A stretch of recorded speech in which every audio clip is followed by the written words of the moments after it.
Alors, puisqu'on l'a dit, je m'adresse à Ronen Benahi.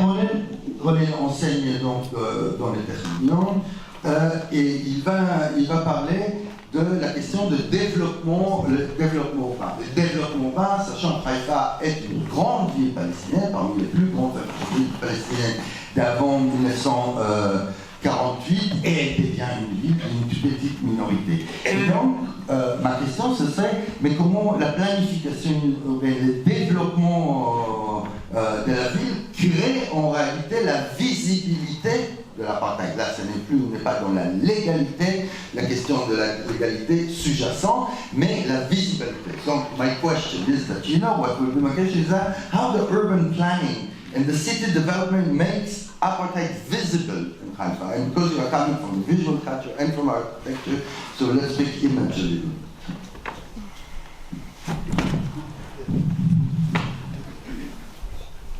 Can you go for the first one? Yeah. That's not the first one. So we didn't transfer, so never mind. We have only the images. I will speak about the planning. First of all, thank you for having us and for being here and for doing this important campaign. Et surtout, merci beaucoup pour cette campagne très importante. And I will speak a little bit about the planning policies in Haifa and the planning history and the history of the development of the city since 1994. Je vais parler un petit peu de la question de planification since 1948. Depuis, en réalité, le développement urbain de la ville depuis 1948. And some of it will make it more concrete, what Suhail said on the urban space of Haifa. Donc, pour pouvoir matérialiser ce que Suhail nous a parlé par rapport à la gestion territoriale au point de vue légal.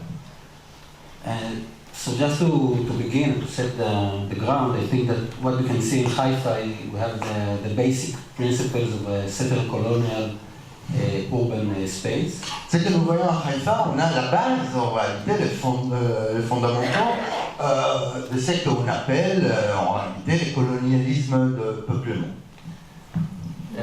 Which includes the displacement of the people, qui inclut d'abord le déplacement de la population indigène, the appropriation of the land and property, l'appropriation de terres et de propriétés, the destruction, the erasure of identity, of the history, la distraction et l'effacement de l'identité, and the segregation of between communities and et la ségrégation intercommunautaire.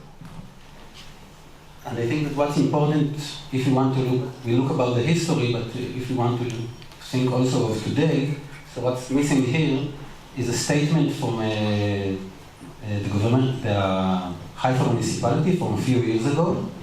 Et si on veut faire les liens entre le passé et le présent, ce qui manque ici dans les dépôts, c'est une déclaration de la municipalité de Haïfa d'il y a quelques années. And I think that if we talking about coexistence in Haifa, I think that what the municipality is doing all the time is to erase, to make disappear the real history of destruction, of displacement, and basically of the Nakba. Et si on parle de coexistence, ce qui fait la municipalité en permanence, c'est cacher ou faire oublier la destruction, la dépossession et la mémoire de la Nakba.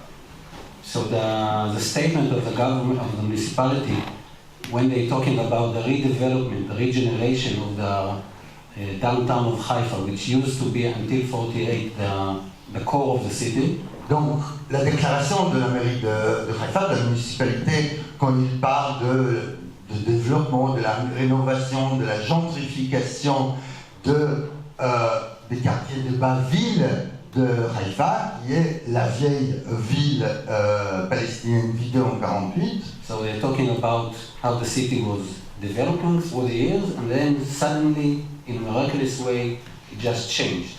Et il parle et donc, les déclarations, c'est comment la ville a été développée, la ville a changé.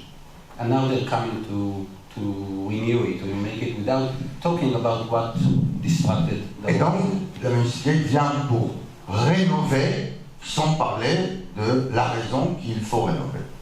And that is what also enables the mayor of Haifa to speak, to say from time to time, he's talking about 100 years of coexistence in Haifa. C'est ça qui le permet au maire de Haïfa répéter quelque chose qu'il répète souvent, qui sont les 100 ans de coexistence à Haïfa. Which obviously denies one particular moment in 48 when the destruction happened. Que forcément nie un petit moment qui est 1948, la destruction et l'expulsion. So this is basically the origin of the destruction of Haifa, which happened through the war.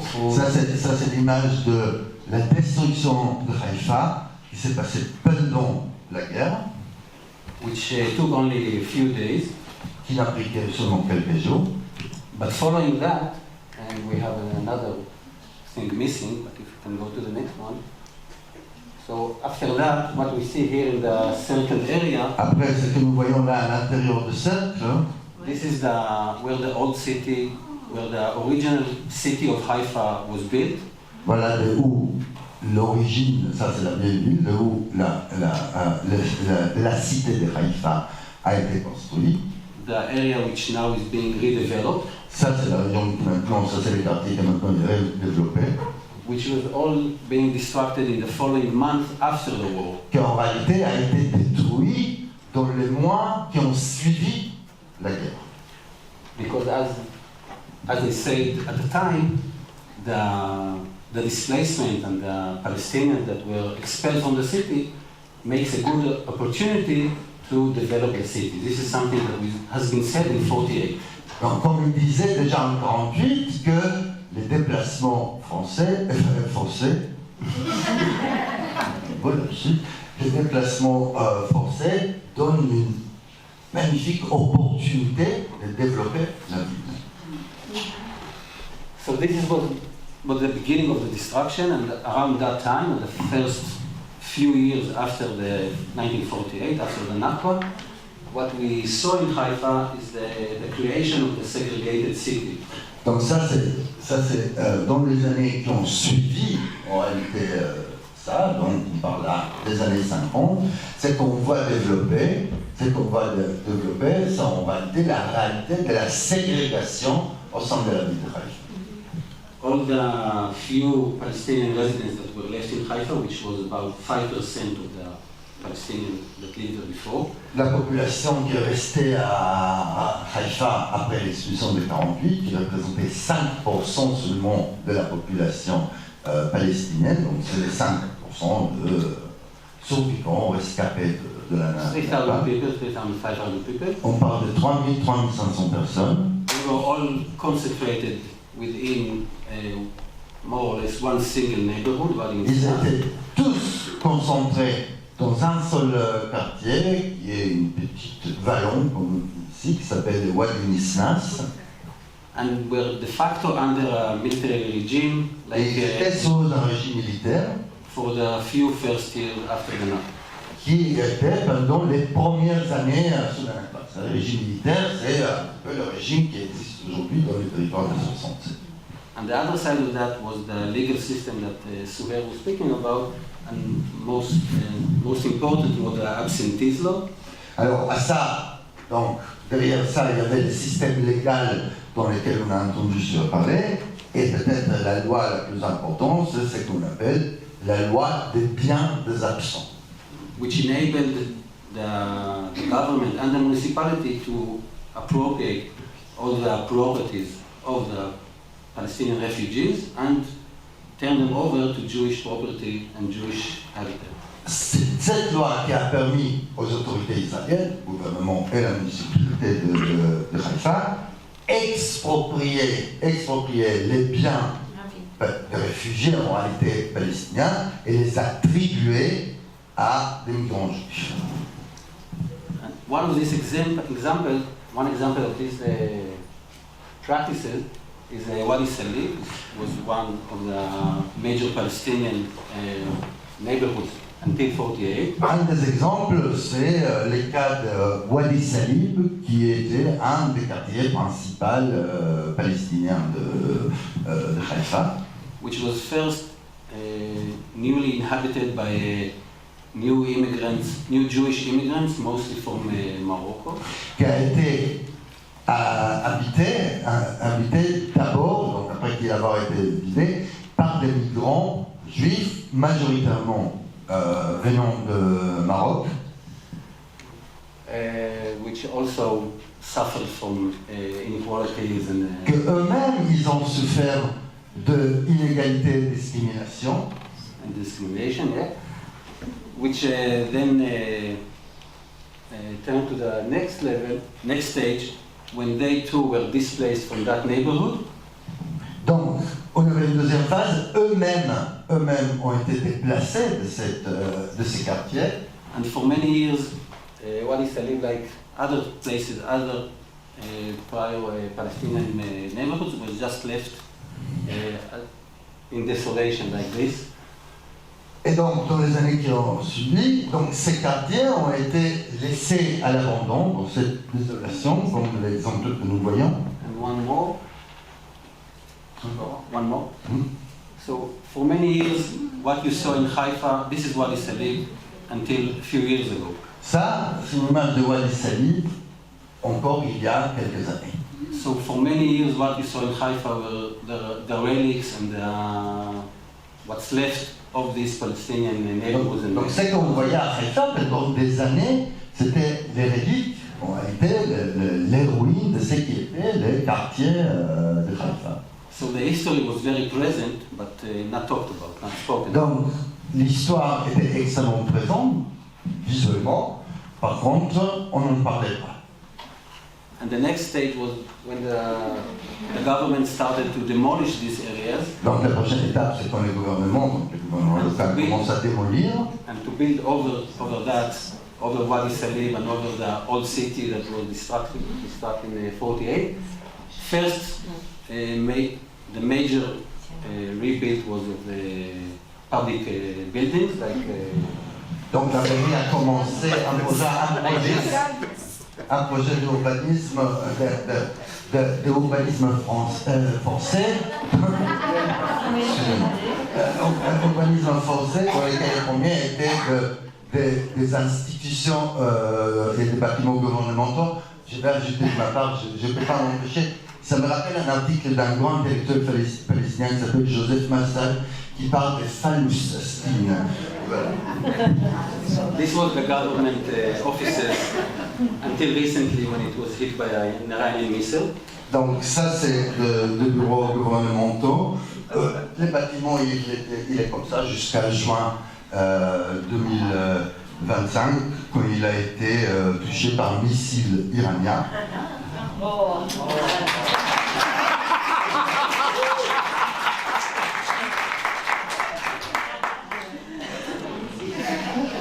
And this is the Good luck. and this is the regional courthouse. Ça c'est la cour départementale. Courthouse of Justice that was built on top of the ruins of Wadi Salib. Qui a été construit sur les ruines de Wadi Salib. And won some architectural prizes. Et qui a eu un prix, l'architecte a reçu un grand prix pour le bâtiment. So this was the first stage until about the end of the 90s, beginning of the 2000s. And what we have now is more the more contemporary stage is the stage of privatization when the Ça, c'est les années 90 jusqu'à 2000, assez récemment. Ce que nous avons maintenant dans la phase nouvelle, c'est la phase de la privatisation. So now it's less about the government building the government building. Now it's moved to the private sector. C'est moins la question de bâtiments publics, mais comment ces ruines, ces bâtiments ont été donnés au secteur privé. with immense support of the municipality who is driving this project like this. And Avec un soutien de la municipalité qui pousse à ce genre de procès, et ce genre de procédés. And this is also, it's the basic for that, the legal basic is again the absentees law. It's properties that were owned by Palestinian refugees, went to the government, and now the government is selling them over to private investors. Donc la base c'est à nouveau la loi des absents qui a permis à la municipalité d'exproprier et maintenant les vendre aux promoteurs privés. And what you can see here, it goes back to what Mach said in the beginning. So we see that, again, the Palestinian heritage, so to say, is what's being authentic. It's something that they want to preserve because it has some economic value. Donc ce qu'on voit, c'est que Maj dit, c'est que en réalité, ils essayent de sauvegarder une certaine esthétique arabe, puisqu'elle a une valeur marchande. So this is one option. This is on Wadi Salik. Wadi Salik, what I Ça c'est l'une des options. And another option, the last image, is something like that, which just, this is also a few blocks away on Ça, Wadi c'est Salik. quelques blocs ailleurs, toujours dans le Wadi Salib. Ça, c'est l'autre genre de construction. So the main point here is just to make as much as money as you can from the ruins of the old Palestinian neighborhood. Donc l'idée, c'est en réalité de faire le maximum d'argent, de bénéfices sur les ruines du quartier palestinien. Merci beaucoup.